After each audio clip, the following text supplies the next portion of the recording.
I love it when I get guests who I like. I normally say to them, we'll have to have you back. And one of my favourite people is here with us right now in the studio. That is Margaret Smith. And welcome back, Margaret. Thank you. It's nice to be back.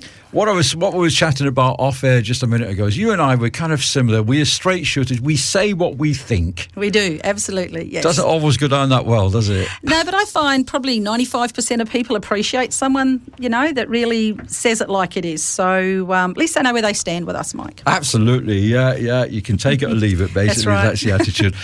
Margaret, we spoke about many different things last time you were here, but one thing that I know is very dear to your heart, and we talk about relationships, and in particular, we talk about women in relationships, and sometimes they can get into abusive relationships. They find it very hard to get out of. And what you and I were discussing a few weeks ago was maybe the warning signs that people can look out for before it begins to escalate. Absolutely. And this is a topic that's very important and close to my heart. I sort of sat back for the last few years and just kept watching and hearing about women in these relationships. But it really hit home when a girl in the area that I live, her sister, was actually murdered after she'd walked out of a relationship. And I thought, I can't stand back any longer. I have to try and do something. And there's many parts to domestic violence, Mike. There's lots of parts. And I thought, what can I do with the qualifications and the background that I have? What can I do? And I thought, generational change. That to me, the women who are in the relationships, there's a lot of places where they can go, but I thought the best thing to do for me was to speak to young women who haven't yet gone into relationships or who might be in new relationships, and just let them know what the red flags are that they should be watching out for, so that they can actually move away from that relationship before it gets to a stage where they're in there and they find it very difficult to move. And I think nowadays, it was interesting, we were chatting to Andrea Langham earlier on this morning about young people growing up, teenagers growing up. It's very difficult. You've got all the influence of social media.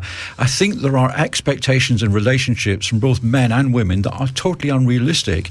And when you realise, hang on, so it's not all flowers and hearts and roses, and it's not like this and the honeymoon's over, is that when things start to go wrong? Are people's expectations just too high in relationships? I don't know. I mean, I would hope that people would go into a relationship expecting the best. I would hope that they would, and I know that social media opens the world up to them in a lot of ways that you and I and a different generation weren't attuned to. However, I would hope that everyone goes into a relationship looking for the best and hoping that their partner and them are going to be spending a lot of time, together. My concern is that when they see something or something happens in that relationship, that they need to understand that what is and what isn't acceptable, and when it's not acceptable, then they need to step away and speak to somebody else. They must see it and stop it before it escalates to some of the relationships that we see now, where women are stuck, they can't move, they have children, the violence is so escalated. And it's not just physical violence either, is it? It's the mental, they used to call it, was it mental cruelty back in the day? That's right, exactly right. And that can be that can have more of an impact, a long-term impact on somebody, because people are made to feel worthless. And and I'm sure you'll agree with this, Margaret, it's not a one-way street. There are men that are in domestic violence situations. Absolutely. I mean, the percentage is small. I mean, it is a lot smaller. However, they are there. However, I come from a point of a female, and once again, it's just a part of domestic violence. There are men working to help men. There are women trying to help men, getting them into houses. There's a lot of different parts. I know people who are petitioning the government to change the sentencing that these men are actually finding themselves in. But my part is working with women, because obviously I'm a woman and I've been in some relationships, and so this is where I come from. So I'm actually very interested. I have 3 beautiful daughters, and I'm interested in, as I gave them the sex talk, Mike, giving them the relationship talk as well. And I don't think a lot of mothers feel comfortable doing that, but I'm saying that you need to give your daughters that very same talk. You were pretty quick to give them the sex talk, so let's get out there and talk to our daughters and let them know that if you get into a relationship, don't be embarrassed or think you've let your family down because you've got someone in your relationship who's screaming or yelling or starting to poke and prod you. You should be able to speak up to another woman in your life, your mother, your grandmother, your sister, your girlfriend. We need to stop it right at the very first point where you think, hey, this doesn't feel right to me in what should be a loving relationship. And it's interesting, currently there's an ad campaign going on. I mean, we many times here on the show talked about domestic violence, but the ad campaign is quite hard hitting, and it shows you a young boy who's pushing a girl, and as he goes through and gets older, so it's conditioning from a very early age. What can parents do, especially parents that have got lads, and lads are a bit boisterous. We between us, we brought 5 up, so we know what it's like. What can they do at an early stage to say, guys, actually, that is unacceptable behaviour? I think it's just constantly reinforcing what is and what a good relationship is, and if you have a happy, stable marriage where there's love and there's affection and everybody, hugs and we all get along, I think that's a great grounding for people. But I think if, television, the internet, we talk about how the internet has opened our life.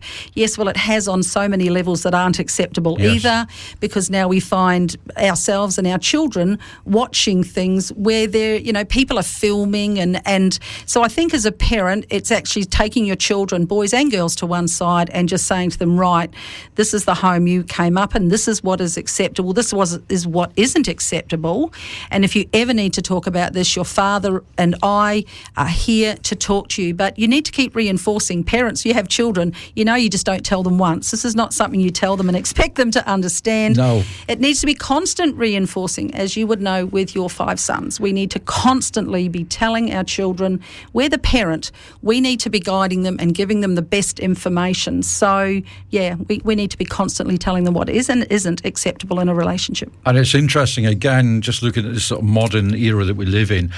We got a friend who's just come out of a long-term relationship, and somebody recommended to her that she went on Tinder.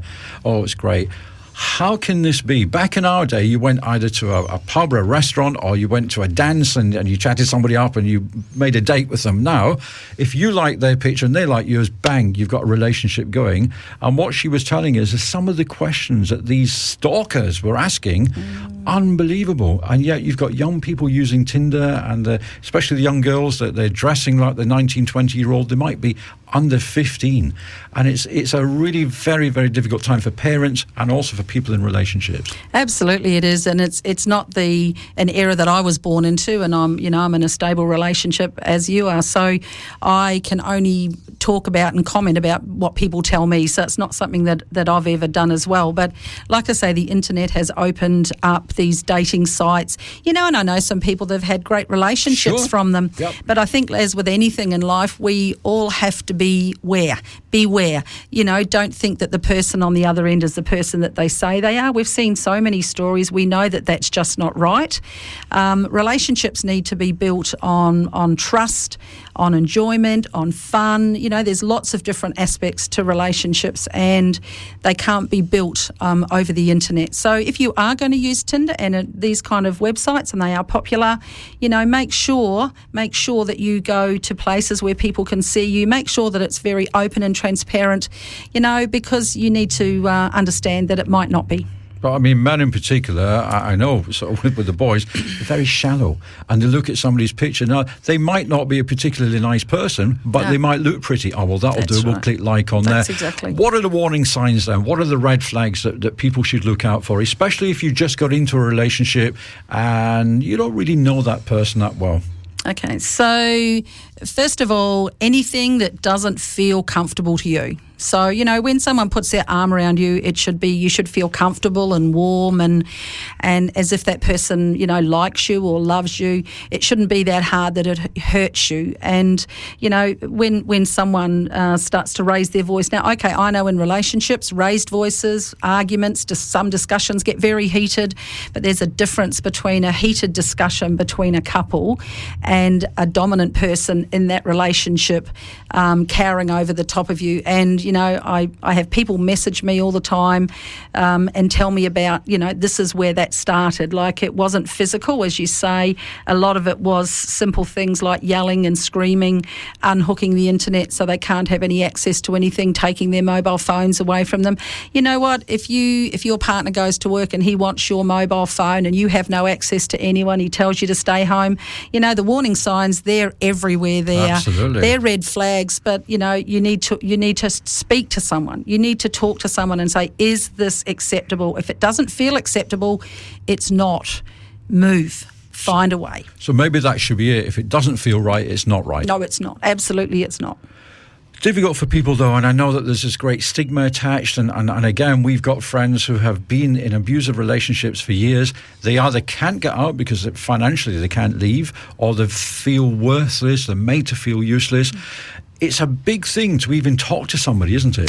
When a relationship gets that far, yes, it is. And as I say, I chose a part of domestic violence that I could work with, which was empowering women before it ever gets to that stage. So talking with women, young schoolgirls. I mean, I met a young girl recently, she was 15. She said, I'm actually afraid to get into a relationship. What I see, what I read, what I hear. You know, so I'll be putting together some little seminars in the area that I live in. And just another point too, Mike, the police tell me that domestic violence in the suburb that I live is the highest crime rate of anything. So burglaries, theft is no longer on the top. It is domestic violence. So don't think, people, that this is not going on in houses all around you, because it is. So for me, it's about the young girls or the girls getting into new relationships. These are what the warning signs are. I've got a couple of girls who are young that have been through this, that ran for their life in the middle of the night, who will stand there and say, you know what, if I'd realised, I would have stopped it before it got that far. And that's what I want to do. I want to be able to speak to these young women and say, right, when this happens and it doesn't feel right, it's not right, talk to someone about it now. Don't wait until it escalates to a stage where you're being violently beaten every day of your life. I think we've got your slogan. If it doesn't feel right, it's not right. Absolutely. Margaret, if people want to get in touch with you, how can they do that?